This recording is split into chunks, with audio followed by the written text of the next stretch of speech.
Hey. Alright guys. Oh. Overwhelming na naman tayo sa stocks, oh, guys. Nakabuhat pa kagabi, kabuhat pa kagabi yan, hapon na, hindi pa naayos. Dahil sa dami kong ginagawa. Ayun oh, sa loob oh. More stocks, more overwhelming sa stocks. Hanggang dito sa labas, hindi pa naayos. So right. Okay? Yan ang sinasabi ko sa inyo, guys. Pag may trabaho at may ginagawa ka araw-araw, hindi ka nawawala ng pondo. Right? Kaya nga tayo nakapag-video, guys. Alam nyo kung bakit?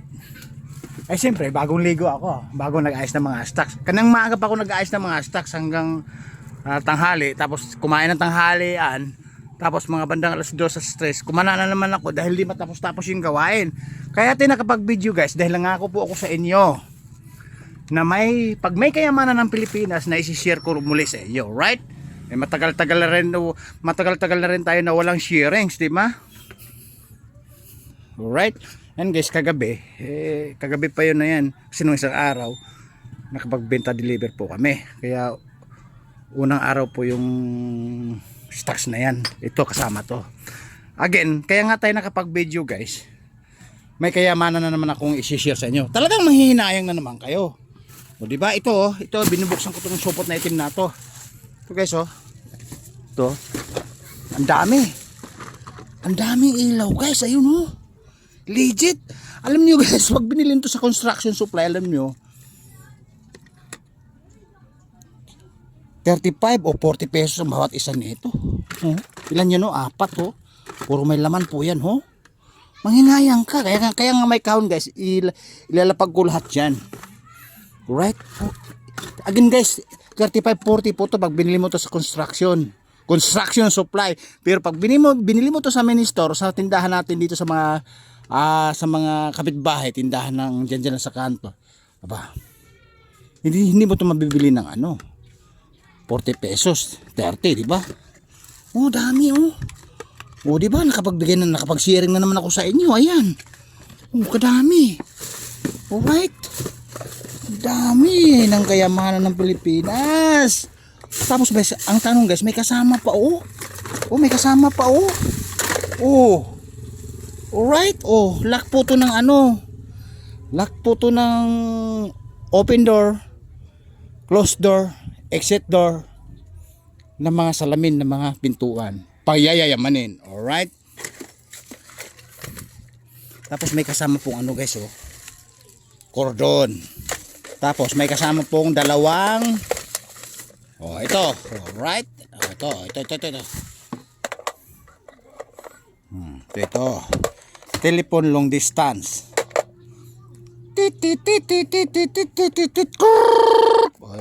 Hello. This is Norman. Who is this? Ganon.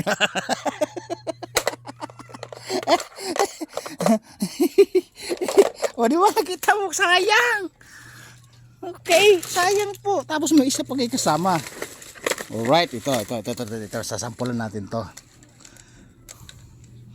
Ay, katauban natin, angat.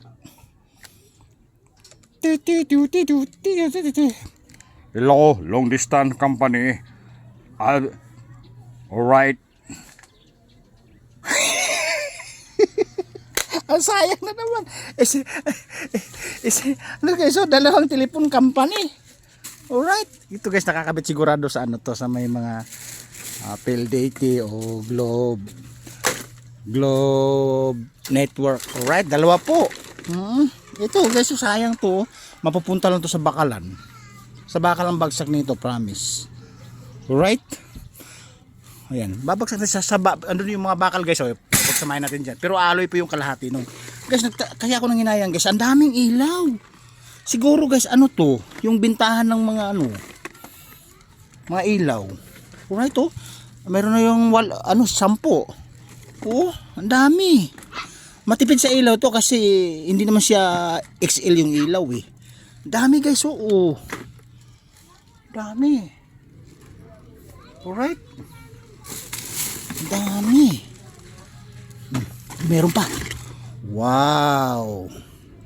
Parang piyesa ng sasakyan ng alien to What's this? Alright. What's this? Kabayong buntis. Oh, sa bakal ka. Wow. Meron pang ano guys, oh, yung box. Mystery box. Oh, doon sa plastic. Ang dami guys eh. Kaya nga nakapag-share sa inyo. So, nakapag-share ako sa inyo. Ito naman guys, ito yung sapatos ng alien.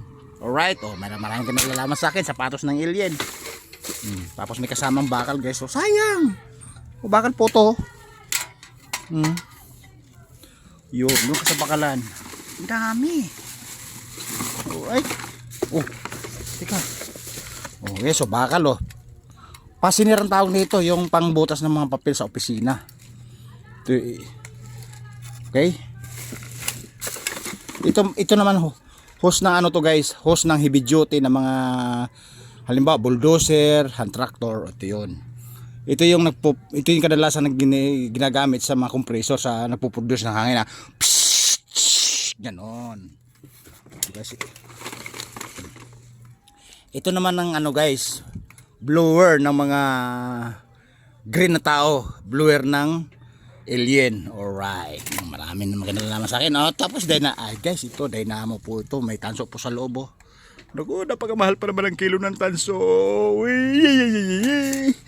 Dynamo po tawag nito, iwan ko na saan nakakabit to, anong motor to. Oh, may pasinir uli guys, oh, babakal po ito. Iwan ko bakit pinagtatapo na. Okay, ay guys, oh, ito.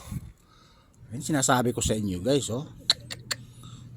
Ito yung ano, daanan ng mga belt ng mga dimotor na malalaking motor. Makina po yung motor. Ito naman tansong dilaw guys, mahal ang kilo nito.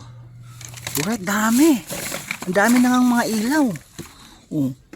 Ito yung mga ilaw pag may humihintin sa about kayamanan ng Pilipinas, kunwari bibili. Pero arbor naman pala. Guys, may shock pa ng ano. May shock pa ng shock. May shock pa ng shock. Alright. Maraming ilaw guys. Ako'y nanghihinayang. Lahat may laman. Sayang na sayang naman talaga yung kayamanan ng Pilipinas. Yun oh. Guys, alam nyo, minsan lang ako nakakatagpo ng kayamanan ng Pilipinas. Kaya minsan lang din ako nakapag-share sa inyo. Pero pag nakita ko nanghihinayang ako, siyempre naisip ko kayo, naisip ko yung mga followers ko, naisip ko yung mga viewers ko, naisishare ko yung kayamanan ko kasi may 3 linggo na yata ako nag-promise sa inyo na papakitaan ko kayo ng kayamanan ng Pilipinas na sayang, di ba? Ang dami guys, oh. Again, pag binili mo to, hindi mo mabili ng 30 pesos po to. Okay? No, dami. Meron pa dito guys, oh. Mga bakal-bakal. Yan. Alloy po to, alloy, mahal ang kilo ng alloy. Doon ka muna sa bakalan. Alright. Marami. Kaya guys, di ko alam kung mayroon pang kayamanan ng Pilipinas diyan sa tatlo. Sa street bike, sa sidecar ng bisikleta at saka sidecar ng Hondahan. Alright. Ito pa guys, so dami, mapupuno na yata yung kahon ko na box. Daming ilaw, sayang. Alright. Puro lahat may laman. Ayan guys, sa tanso. So, ito yung solid na tanso guys. Ito yung class A na tanso, makakapal. Pag binalatan mo to, cutter lang po nito, tapos hahatakin. Pero pag sinunog, maging class B na po siya. Right? Ayun. Guys, ito dalawa pala guys, oh. Dalawa pala yung ano, compressor ng hangin. Di ba? Meron pang grenade made from Ukraine. Nakita niyo na. Grenade. Kita nyo naman. Doon ka sa bakalan. Another grenade guys. Dalawa pala yung grenade. From Ukraine. Alright. Dami. Ano naman ito nasa box na po. Wow. More grenade. Alright. More grenade. Oh my goodness. Alloy na sulit. Alloy na solid. Alright. Dami naman, nakakahon pa. Ilaw, walang katapusan yung ilaw guys. Yung ano, ito, dami. Yun lang guys. Again. May kasama pa. Wow, ito. Solid na tanso. Pag natanggal po to yung ano, sa fluorescent po to guys. Pag natanggal mo to yung top, nakatap sa taas, diretso matatanggal lang yung tanso. Ang tanso niya round yung tanso nito. mahal po ang kilo nito. Alright, doon natin sa ilagay sa katayin. Yun, yun dami. Sayang na naman, nanghinayang na naman ako guys. Alright, yan dami tansong dilaw, pasiner, at saka yung compressor ng hangin. Ito sa heavy duty guys. Alright guys, again pinakita ko lang sa inyo, ito pala extra artist yung anak kong gwapo. Alright guys, pinakita ko lang sa inyo yung kayamanan ng Pilipinas. Again, pag may nahalongkat uli ako at may na-discover ako ulit, siyempre isishare ko na naman sa inyo para sabay tayong manghihinayang. Again, mayroon pa siguro dyan. Muli isishare ko sa inyo. Again guys, pawis na pawis po ako. Pawis na pawis po ako pag-aayos ng mga kayamanan ng Pilipinas. Siyempre, isishare ko sa inyo, hindi na ako madamot kahit sharing. Nakapag-share naman tayo sa inyo, di ba? Pag again, kahit nandito, halimbawa, malapit lang kayo sa akin, makapag-arbor kayo. Hindi nyo na nabilhin to guys. Libre di kalibre na po yan. Yun yung sinasabi kong libre di kalibre. Kayamanan ng Pilipinas. Again, ishare ko muli sa inyo pag may na-discover akong kayamanan. Para sabay na tayong, again, manghihinayang. Alright? Babu! Woo! Kayamanan sa Pilipinas.